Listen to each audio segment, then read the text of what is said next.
Billion dollar के marine product के exports हैं, जिसका कंपटीशन कैरेबियन नेशन से भी है, जहां से बहुत सप्लाई होता है। और वहां भी है। हमारी हाल ये हो गई है कि ये जो मछली सप्लाई होती है, श्रिम्प्स वगैरह जो भी हैं, लाखों मछुआरे हैं छोटे छोटे जो रोज मछली पकड़ के लाते हैं। कहने को 20,000 करोड़ का एक्सपोर्ट है साल का, लेकिन उसके ऊपर लाखों मछुआरों की जिंदगी डिपेंड करती है सर। तो अगर ये रुक आप जाता है, फिर हम तो मर गए ना, वो मछुआरे लाखों मर जाएंगे सर उसमें तो। ये आपकी बात एकदम सही है। मैंने वो नहीं बोला था क्योंकि छोटे अमाउंट की स्ट्रीम 2.24 बिलियन डॉलर है। एनिमल प्रोडक्ट 2 बिलियन डॉलर है, 4 बिलियन। तो ऐसे देखा जाए तो 32,000 करोड़ हो गया। और लेदर 1.18 बिलियन डॉलर। तो ये सब मिला के करें हम तो 45,000 करोड़ के आसपास का होता है। अब इस लेदर में हमारा कॉम्पिटिटर अगेन वियतनाम है। श्रिम्प और सी फूड में आपने जैसे कहा वो एकदम सही है। तो इसमें 25% ड्यूटी के बाद यदि ये सब कॉम्पीट कर पाएंगे कि नहीं, क्योंकि ये सब जो है वो स्मॉल है, एनिमल प्रोडक्ट वाले वो भी स्मॉल है, मछुआरे हैं, और बाकी जो लेदर है। तो ये परिस्थिति में ये जो छोटे छोटे हैं उनको तो बड़ी दिक्कत होगी। टेक्सटाइल भी, टेक्सटाइल में हमारा हमारे से आगे दोनों वियतनाम एंड बांग्लादेश। तो उन दोनों को 20% से कोई दिक्कत नहीं होगी, पर हमारा 5% प्राइस तो बढ़ ही जाएगा। और ये परिस्थिति में ये सब जो है वो जॉब क्रिएट करते हैं। अब इसमें सबसे बड़ी मुसीबत ये है कि हम जो डिजिटल टैक्स लगाने की बात कर रहे हैं, अब जैसे माइक्रोसॉफ्ट ने यार हमें बंद कर दिया कि we will not entertain you, पर ये सेक्टर में अभी सबसे बड़ी दिक्कत है। जो आपने प्रोग्राम किया था कि 20,000 जॉब तो टीसीएस की जा रही, पर ऐसा सभी पांचों कंपनी है, विप्रो है और कॉग्निजेंट है, इन्फोसिस है, सभी में जॉब जाएगी। अब ये जो जॉब जा रही है वो 24 से शुरू हुआ है। और इसमें दिक्कत ये हो रही है कि हमने 10 साल में, यदि एक पूरा चार्ट एक है कि उनकी सैलरी बढ़ी ही नहीं है। Salary structure is same since last 10 years. Inflation निकाल दो सैलरी आधी हो जाती है। अब मिडिल लेवल और अपर लेवल के अमेरिका में भी निकालने लगे, 50,000 निकाल दिए। अब ये लोग हैं जो 45 के अबव है, उनको नई जॉब मिलना बहुत मुश्किल है। तो हमने जो काम किया है, जो पहले से ही करते थे, Y2K के बाद बहुत बड़ा एक बूस्ट मिल गया 2009 में, पर प्रोग्रामिंग नहीं किया है, आर्टिफिशियल इंटेलिजेंस की ट्रेनिंग नहीं दी है, क्योंकि ये कंपनी को ये सब करना चाहिए था 4 साल में, और उन सभी का प्रॉफिट 4 गुना बढ़ गया है। तो अब एक दूसरी प्रॉब्लम ये आ रही है कि जो स्किल लेबर है वो जो चाहिए वो है नहीं। और बाकी आपको पता होगा 8 लाख इंजीनियर है, आईआईटी के 30% जॉब नहीं मिली थी। तो अब ये लोग ये कह आईआईटी के जो अनएम्प्लॉयड है, तो मिडिल लेवल और जो vice president type upper level है उनको निकाल के नए 30,000 में लेंगे, मिल जाएंगे। तो ये एक आईटी सेक्टर में अनएम्प्लॉयमेंट का एक बहुत बड़ा प्रॉब्लम रहेगा। और सर्विस सेक्टर हमारा सबसे बड़ा एक्सपोर्ट है। और वहां पे यदि ट्रंप ने कुछ गड़बड़ की, उन्होंने ये तो कह दिया है कि इंडियन लोगों को हायर करना बंद कर दो। और आज के दिन में दिनेश जी, वहां के जितने भी मीडिया है उनकी कोई हिम्मत नहीं है, उनके कॉर्पोरेट सेक्टर है उनकी भी कोई हिम्मत नहीं है। और वो जहां भी केस करते हैं उनको 15-20 मिलियन डॉलर देके केस को बंद करते हैं। जो जर्नलिस्ट बहुत बड़े बड़े उनको भी निकाल रहे हैं। तो ये हालत ऐसी है कि सर्विस सेक्टर पे भी आगे जाके ट्रंप की नजर रहेगी। हमारे सर्विस सेक्टर के पास एक 5 साल का टाइम था, वो गंवा दिया है। अब इनको ट्रेनिंग, एआई इसके लिए करना चाहिए। प्रधानमंत्री जी ने कहा है कि प्राइवेट सेक्टर करें, पर वो करना है तो अभी करेंगे तो 1-2 साल में होगा। स्मॉल एंड मीडियम की बात हो रही है, पर उनका मैन्युफैक्चरिंग बेस बनाना एक इमीडिएटली तो पॉसिबल है नहीं कि उनके लिए उनको कैसे सेव करें। और सबसे बड़ी बात ये हुई है कि जो हम इंडिया बात करते हैं 1,30,000 करोड़ के हम फोन एक्सपोर्ट करते हैं एप्पल के। अब यहाँ पे भी दिक्कत ये है कि उसका 80% चाइना का है। 1 लाख करोड़ चाइना को गए। उसके बाद जो है हम उनको एक इंसेंटिव देते हैं एक्सपोर्ट, वो 15,000 करोड़ है, बाकी बचे 8,000 करोड़। टैक्स देते हैं 3,000 करोड़, तो हमें मिलता है इतने में 5,000 करोड़ रुपया 1,30,000 करोड़ के एक्सपोर्ट पे। फायदा है वो चाइना को हो रहा है। तो इस तरह की सैमसंग का भी था, तो उनकी 20% जब इंसेंटिव बंद हुआ 20% एक्सपोर्ट कम हो गया है। सो इंडिया को ये सब जो बास्केट है, डाइवर्सिफिकेशन है, इवन मैन्युफैक्चरिंग बेस है, ये सब बनाने पड़ेंगे। और ये एक आई ओपनर है। ट्रंप ने टैरिफ से हम कैसे थे ब्लेजिंग इन डिस्गाइज, कि 5 साल से हम हमेशा डिस्कस करते थे ये करना चाहिए वो करना चाहिए, अब ये करना ही पड़ेगा। और इसके लिए विजन चाहिए। और डिप्लोमेटिकली मेरा ये मानना है कि ट्रंप के साथ, अमेरिका के साथ डिस्कशन में एग्रेसिव लैंग्वेज और जो कहते हैं कि स्टेट्समैन जो स्टेटमेंट आते हैं उस पे थोड़ा कम करना हमारे लिए बहुत अच्छा रहेगा, क्योंकि ट्रम्प का ईगो इतना इन्फ्लेटेड रहता है कि वो ब्रिटेन के प्राइम मिनिस्टर, जर्मनी के प्रीमियर, किसी को भी कुछ कह सकते हैं। तो फिर हमें ये सब चीज ध्यान में रखनी चाहिए कि एक ऐसा आदमी है कि वो एक बंदर के हाथ में तलवार दी और मक्खी बैठेगी तो सर काट देगा। तो ये एक परिस्थिति।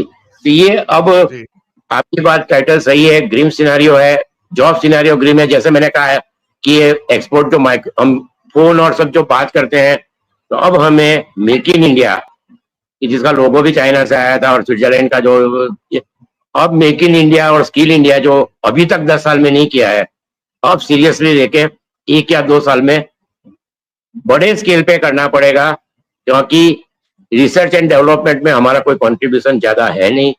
मैंने आपसे बात की चाइना का, चाइना ने जो भी प्रोग्रेस की है, उन्होंने इतने पैसे, इतना इन्वेस्टमेंट किया है कि जो हमें अब करना पड़ेगा। तो ये प्रायोरिटीज रहेगी, एग्रीकल्चर, डेयरी, और उसमें कुछ हुआ ऑटो सेक्टर में तो इंडिया के लिए और मुसीबत। फिर तो हम ग्रीन भी नहीं लिखेंगे, फिर तो आप सिनेरियो के लिए आपको नया टाइटल बनाना पड़ेगा, you right poem, so you will give the title, क्या टाइटल लेना। बिल्कुल आपने सही कहा। एक्चुअली मैंने तो एक प्रपोजल भी दिया था। मैंने तो कहा था अगर इंडिया में आपको मैन्युफैक्चरिंग बढ़ाना है तो एमएसएमई को बढ़ाना पड़ेगा, और उसका एक ही रास्ता है कि इंस्पेक्टर राज से मुक्ति। और इस मुक्ति ऐसी होगी कि उसको सर्विसेज के बराबर ट्रीट करो, कोई लाइसेंस राज नहीं होना चाहिए। और 500 करोड़ तक की जो इंडस्ट्री, जहां पे 500 करोड़ तक आप इन्वेस्ट करते हैं, कोई भी टर्नओवर हो, उसको जीएसटी से मुक्त कर दो, और उनके ऊपर एक टर्नओवर टैक्स लगा दो जो 1% 2% हो। आपका टर्नओवर सपोज करो कि 1,000 करोड़ हो गया, तो आप उसका 1% 2% टैक्स दे दो, बात खत्म हो गई। वो सीए सर्टिफाई कर देगा, धंधा खत्म। कोई 70 इंस्पेक्टरों में से एक नहीं आएगा, कोई वहां पे कुछ नहीं आएगा, एकदम कोई सही है। उसको इंस्पेक्ट नहीं करेगा। ये जब तक नहीं करेंगे, इसका मतलब ये नहीं करेंगे तो फिर पता लगा कि आप इंडस्ट्री शुरू करते नहीं, लोग कटोरा लेके पहले आ जाते हैं। वो बड़ी मुसीबत है यहाँ पे। इसमें जो पंद्रह आपने नहीं। कहा ना, हमने भी कई बार डिस्कस किया कि जर्मनी और सब कंट्री में 40% एक्सपोर्ट मीडियम और स्मॉल स्केल इंडस्ट्री करती है, पूरा यूरोप भी मेजोरिटी करता है। दूसरी चीज ये है कि चाइना सडनली ग्रो नहीं हुआ है, उनको लाइसेंस, इलेक्ट्रिसिटी, लैंड, सभी चीजें 15 दिन 1 महीने में मिल जाती है। उसके बाद उनको हैवी सब्सिडी देते हैं। जैसे मैंने कहा कि हमने ये सैमसंग माई चिप्स के लिए ये सब जो इंसेंटिव दिए है, वही इंसेंटिव उसी अमाउंट में स्मॉल और मीडियम स्केल इंडस्ट्री को मिले होते। तो उन्होंने अपना डेवलप किया होता, टेक्नोलॉजी तो आराम से आजकल मिल जाती है, that would have been better. क्योंकि ये सब इंसेंटिव है, जैसे मैंने कहा 1,30,000 करोड़ पे एक्सपोर्ट पे आपको 2,000 करोड़ मिल रहा है, पर आपने उनको लैंड दी है, आपने उनको बाकी इंसेंटिव दिए है। यही इंसेंटिव स्मॉल और मीडियम को मिलते, और या फिर पॉलिसी में चेंज करना पड़ेगा कि ये इंसेंटिव उनको देना पड़ेगा, क्योंकि small and medium skill he manufacturing hub बनाता है। स्केल ऑफ इकोनॉमी चाइना की तरह आने में हमें टाइम लगेगा, तो इसलिए इस पे ध्यान देना पड़ेगा। ये आपकी बात एकदम सही है। और ये रशिया का प्रॉब्लम तो मुझे लगता है कॉम्प्लिकेटेड होता जा रहा है, और ये चीज जियोपॉलिटिकली हमारे दिक्कत वाली इसलिए है कि चाइना, रशिया एससीओ में भी है। अब सभी कह रहे हैं कि ईरान और रशिया इंडिया के लिए खड़े हुए हैं, पर ईरान और रशिया पे कितना भरोसा हम कर सकते हैं। ब्रिक्स में ब्राजील भी है, ब्राजील टोटली प्रो चाइना है, Lula is a very strong communist. तो ब्रिक्स की समिट होगी, तो हमारे लिए ये है कि अब हमें 1 साल आगे का सोच के कि यदि अमेरिका में चेंज होता है तो हम क्या करेंगे। क्योंकि यूरोपियन यूनियन की जो टॉक अभी हुई कल परसों, जी और यूरोपियन यूनियन के वंडरलैंड के साथ बहुत ही रफ, काफी दिक्कत हो गई, it was not sorted out.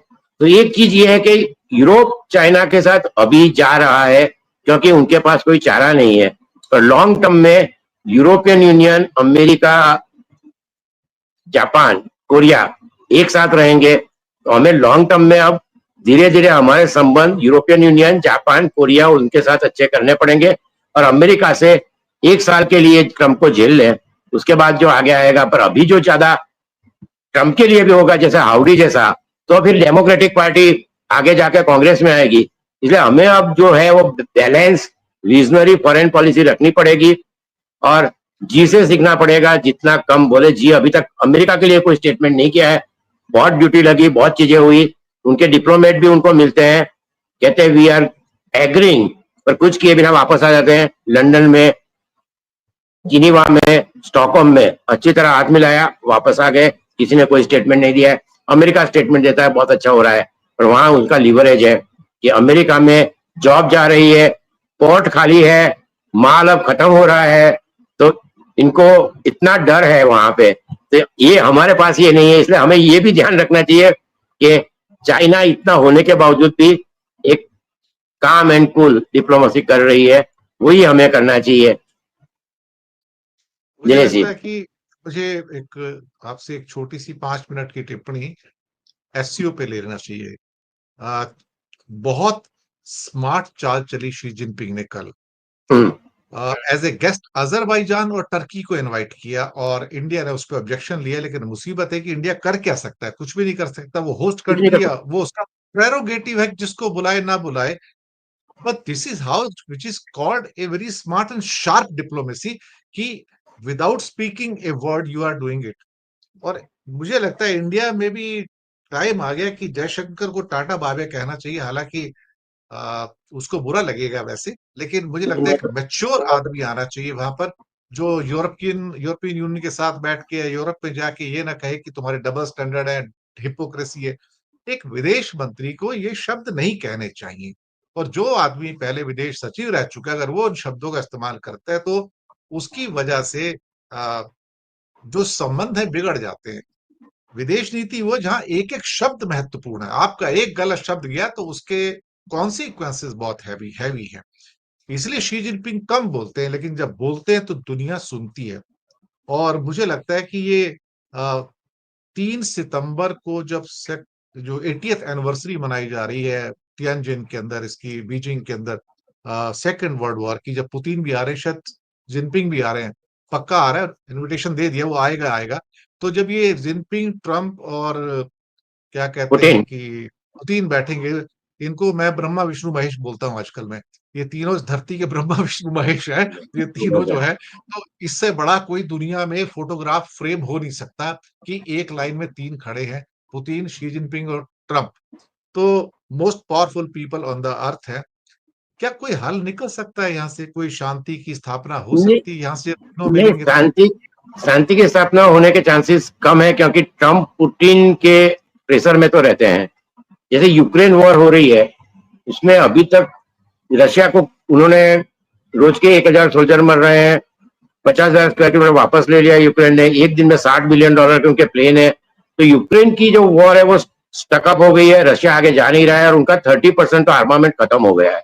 तो रशिया अब एक सुपर पावर से सबऑर्डिनेट पावर चाइना का हो गया है। अब यदि आप याद करें तो ट्रंप ने अपनी इलेक्शन स्पीच में कहा था कि like Yalta there will be a summit. ये कई लोग मिस कर गए हैं। Russia and America should sit together, ये उन्होंने अपनी इलेक्शन स्पीच में कहा था, और वही चीज अब हो रही है याल्टा समिट। आपको ट्रिनिटी दिख रहे हैं, मुझे स्टालिन दिख रहा है, मुझे वो चर्चिल दिख रहा है कि जो निकम्मे थे, और एक खाली प्रॉब्लम है कि जो अमेरिका का प्रेसिडेंट बहुत अच्छा था, वहां ट्रंप आ गए हैं, तो अब किसको कहां बिठा है? That is a very complicated situation.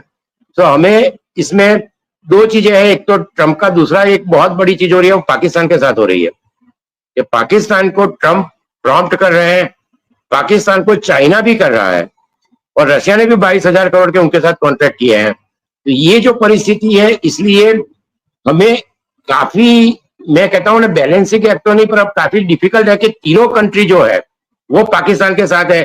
तो चाइना के लिए ये सब चीजें बहुत अच्छी है। अब कई विशेषज्ञ कहते हैं कि हम डाइवर्सिफाई पड़ोसी देश में करेंगे, पर पड़ोसी देश में भी जो सार्क है वो इतना अभी एक्टिव नहीं है। आसियान के साथ हमारा एग्रीमेंट नहीं हुआ है, यूरोपियन यूनियन के साथ पैक्ट हो नहीं रहा है, ब्रिटेन के साथ हुआ, उसमें मुझे लगता है ब्रिटेन को ज्यादा फायदा हुआ है कि लग्जरी आइटम से भारत के गरीब लोगों को कोई बहुत बड़ी राहत मिलेगी, ऐसा तो है नहीं। तो ये परिस्थिति में हमारे लिए अब अगला 1 साल बहुत ही, आपने जैसे कहा कि जी कम बोलते हैं, हमें भी कम बोलना चाहिए, सोशल मीडिया को भी कम ये करना चाहिए, क्योंकि जो रियलिटी है वो दिखाई दे रही है, और जब सामने दिख रहा है उसको नहीं देखना, वो तो डिप्लोमेसी में चलता नहीं है। जैसे ये तक आप यदि बोल नहीं, आपको सत्यम ब्रूयात प्रियम ब्रूयात, पर सत्य भी कड़वा है तो मत बोलिए। छोड़ दीजिए, तो उससे कोई बड़ी आफत नहीं आएगी। पर सामने ट्रम्प जैसे ट्रांजेक्शनल और इरेशनल आदमी के, जिसको वहां तो कहते हैं टेम्पोरल लोब डिमेंशिया होता जा रहा है, ऐसे आदमी से डील करना है तो ज्यादा इस तरह की घटना नहीं घटे तो अच्छी बात है। और ये सितंबर इंपॉर्टेंट रहेगा कि तीनों मिलके क्या करते हैं, क्योंकि ट्रम्प का जो इंटरेस्ट कनाडा और ग्रीनलैंड है वो उन्होंने अपना सेव कर लिया, यूरोपियन के साथ के बैठ गए हैं। यूरोपियन यूनियन ने कहा $800 बिलियन। रशिया का क्या होगा उसकी कोई ज्यादा किसी को चिंता नहीं है। चाइना क्या करेगा इंपॉर्टेंट है, अमेरिका चाइना के साथ कैसे करेगा। और मुझे नहीं लग रहा है कि वो जी के सामने ट्रम्प का कुछ ऐसा इम्पैक्ट होगा। इसीलिए सभी को अपने अपने पैरों पे खड़ा रहना है। तो हमें भी अब देखना पड़ेगा कि सितंबर में क्या होता है। तो ये एक इतनी ग्रिम नहीं है पर बहुत अच्छी बात नहीं है कि अब पेनल्टी क्या लगती है वो देखना पड़ेगा। और ऑयल का जो आपने कहा वो सही है, ट्रम्प ने अनाउंस कर दिया है आज कल रात को, अभी वहां मीडिया में वही चल रहा है। तो उन्होंने लिख दिया है कि thank you India and for the consideration, मागा मेक अमेरिका ग्रेट अगेन। जी, बिल्कुल। और एक गुड नोट के ऊपर प्रोग्राम खत्म करते हैं। शाहरुख खान को बेस्ट एक्टर का अवार्ड मिला है और पिक्चर तो जवान थी, साथ में एक विक्रांत मैसी को भी मिला है अवार्ड 12वीं फेल के लिए। शाहरुख खान को बहुत लेट मिला है, 33 इयर्स, उसने बहुत अच्छी-अच्छी फ़िल्में की, उसको पहले ही मिल जाना चाहिए था। लेकिन अब लोग जो बात कर रहे हैं कि शाहरुख खान को नेशनल अवार्ड क्यों मिला है?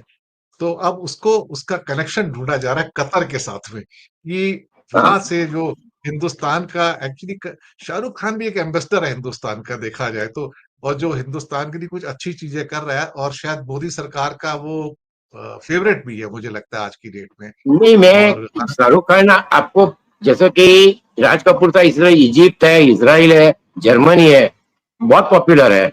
और कतार नहीं, मुझे लगता है कि फिल्म का टाइटल दोनों को मिला है। फिल्म का टाइटल बहुत इंपॉर्टेंट है, तो दे रहा है दुरुस्त है।